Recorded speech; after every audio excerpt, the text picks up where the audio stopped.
ओम जय हनुमान कालिका जय श्री महाकाल। आज हम बात करने जा रहे हैं घड़ी के बारे में। घड़ी हर घर में घड़ी होती है और घड़ी होनी भी चाहिए, क्योंकि घड़ी आपको रंक से राजा बना सकती है और राजा से रंक भी बना सकती है।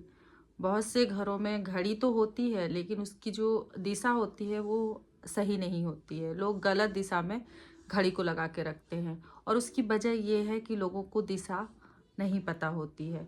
आप सभी को ये तो पता ही होगा कि वास्तु घर में कितना महत्व रखता है।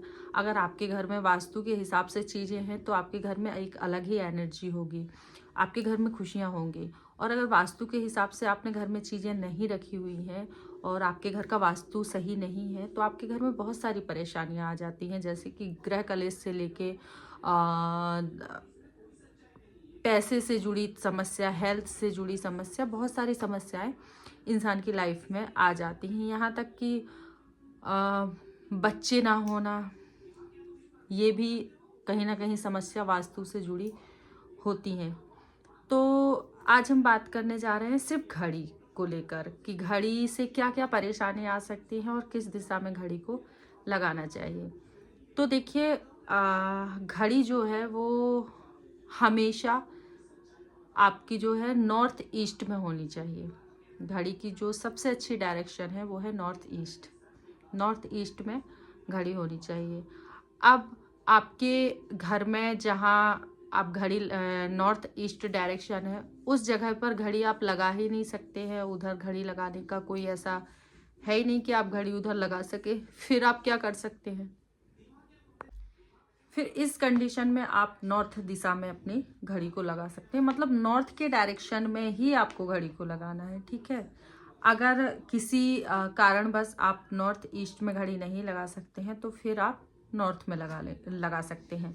अब नॉर्थ में घड़ी लगाने की कोई व्यवस्था नहीं है, उधर हम नहीं लगा सकते हैं क्योंकि उधर कोई वॉल ही नहीं है। फिर आप क्या करें? फिर उस कंडीशन में आप ईस्ट में घड़ी लगा सकते हैं। घड़ी को कहाँ नहीं लगाना चाहिए? तो घड़ी को कभी भी साउथ डायरेक्शन में नहीं लगाना चाहिए। ना तो साउथ में लगाना चाहिए, ना साउथ ईस्ट में लगाना चाहिए, ना साउथ वेस्ट में लगाना चाहिए। भूल कर भी इन डायरेक्शन में आपको घड़ी को नहीं लगाना है। और एक जगह जहाँ आप घड़ी नहीं लगा सकते हैं वो है दरवाज़ा। आप घर का जो मेन दरवाज़ा है, कुछ लोग क्या करते हैं, जस्ट दरवाजे के ऊपर घड़ी लगा देते हैं। ठीक है। और कुछ दरवाजे की चौखट के ऊपर घड़ी लगा के रखते हैं। तो ना तो आपको मुख्य द्वार के ऊपर घड़ी लगाना है और ना ही आपको घर के किसी भी दरवाजे के ऊपर घड़ी लगाना है। तो दरवाजे के ऊपर आपको भूल से भी घड़ी नहीं लगाना है। ठीक है। अब आपने देखा होगा कुछ लोग आपके बेडरूम में जो सिरहाना होता है, जैसे बेड डला हुआ होता है, तो वो अपने सिरहाने पर बेड के ऊपर घड़ी लगा के रखते हैं। लोग सोते हैं और आपके सिरहाने के ऊपर घड़ी लगी होती है ना। आप उस घर में देख लीजिए, या तो हमेशा बेवजह परेशानी आती रहेगी, या तो बच्चों से जुड़ी परेशानी आएंगी, या तो पति पत्नी में झगड़े बहुत होंगे, या हो सकता है कि जिस पति पत्नी के सिरहाने घड़ी है उनको संतान ही ना हो। ये कंडीशन भी हो सकती है कि अगर आपकी सिरहाने घड़ी लगी हुई है तो आपको संतान सुख भी नहीं हो सकता है, या संतान सुख है तो बच्चों से जुड़ी परेशानी, आपको बच्चों से आप परेशान रहेंगे। वो भी नहीं है तो पति पत्नी के बीच में कलह रहेगा। मतलब कुछ ना कुछ परेशानी आपकी लाइफ में हमेशा रहेगी। तो कभी भी आपके सिरहाने पर घड़ी नहीं होनी चाहिए। और हाँ, जो मैंने बताया कि दरवाजे पर, जिस घर में भी दरवाजे के ऊपर घड़ी होगी, आप जैसे ही दरवाजा खोलते हैं तो एक फट की आवाज़ आती है हमेशा। तो आप देखिएगा कि जिस घर में दरवाजे के ऊपर घड़ी होगी ना, उस घर में अचानक से कोई बड़ा नुकसान होगा। एकदम से बड़ा नुकसान होता है उस घर में, जिस घर में दरवाजे पर घड़ी लगी होती है। और एक चीज़ और आपको बता दूं कि आप अब जैसे बताया कि भाई जिसके सिरहाने पर घड़ी होती है, बच्चे नहीं होते, या फिर आपकी फैमिली में किसी को बच्चे नहीं हो रहे हैं, तो भी एक ये वास्तु है। अगर वास्तु से जुड़ी समस्या है, अगर वो कोई मेडिकल इशू है तो फिर उसको हम साइड में रख देते हैं। कि अगर वास्तु से जुड़ा कोई दोष है और आपको संतान नहीं हो रही है तो नॉर्थ ईस्ट में घड़ी लगाने से आपको संतान सुख ज़रूर प्राप्त होगा। तो घड़ी आपके जीवन में बहुत बहुत ज़्यादा महत्वपूर्ण है, इसलिए घड़ी को सोच समझ कर लगाइए। और घड़ी का जो आकार है वो कैसा होना चाहिए, तो जो चौकोर आकार की घड़ी होती है तो वो घड़ी सबसे अच्छी होती है।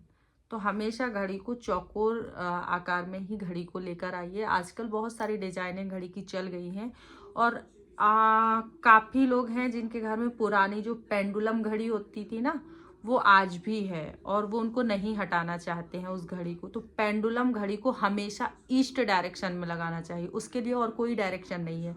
अगर पेंडुलम घड़ी आपके यहाँ है तो आपको उसको हमेशा ईस्ट में ही लगा के रखना है। अब घड़ी जिस जगह है उस जगह पर किसी और की, ना तो आपकी, ना भगवान की, ना आपके पितरों की, किसी की भी फोटो नहीं होनी चाहिए। पितरों की तो वैसे भी डायरेक्शन अलग ही है, पर घड़ी के पास किसी की भी फोटो नहीं होनी चाहिए।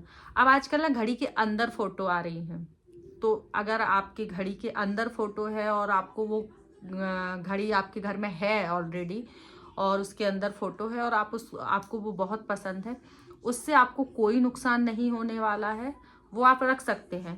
पर घड़ी के पास में किसी भी फोटो को नहीं रख सकते हैं।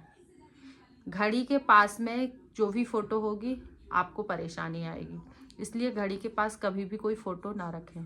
घड़ी की नॉर्थ ईस्ट डायरेक्शन बेस्ट है, ये नहीं कर सकते हैं नॉर्थ में कर लीजिए, ईस्ट में कर लीजिए। साउथ डायरेक्शन में भूल के भी घड़ी को मत लगाइए। और हाथ में हमेशा घड़ी पहननी चाहिए। जो लोग हाथ में घड़ी पहनते हैं ना, उनको काफ़ी चीज़ें उनकी लाइफ में बहुत अच्छी होती है। और जो लोग घड़ी नहीं पहनते हैं वो मेरे कहने पर 41 दिन घड़ी पहन के देख लीजिए और फिर बताइए आपकी लाइफ में कितने चेंज आते हैं। चेंज आपकी लाइफ में बुरे नहीं आएंगे, अच्छे ही आएंगे और काफ़ी सारी चीज़ें हैं जो आपको प्राप्त होंगी। और घड़ी हाथ में किस तरीके की पहननी चाहिए, तो उसके लिए मैं अलग सा एक वीडियो बना के लेके आऊँगी जिसमें पूरा हाथ में जो घड़ी होनी चाहिए वो किस तरीके से होनी चाहिए। लेकिन हाँ, हो सके तो आप मेटल की घड़ी ही हाथ में पहनिए। और अगर आप गोल्डन कलर की घड़ी पहन रहे हैं, अगर उसका कलर गोल्ड है, बहुत अच्छा है। गोल्ड कलर की घड़ी पहनना बहुत शुभ होता है, उसमें कोई लॉजिक नहीं है। आप बिना सोचे समझे गोल्ड पहन सकते हैं, गोल्ड कलर की घड़ी।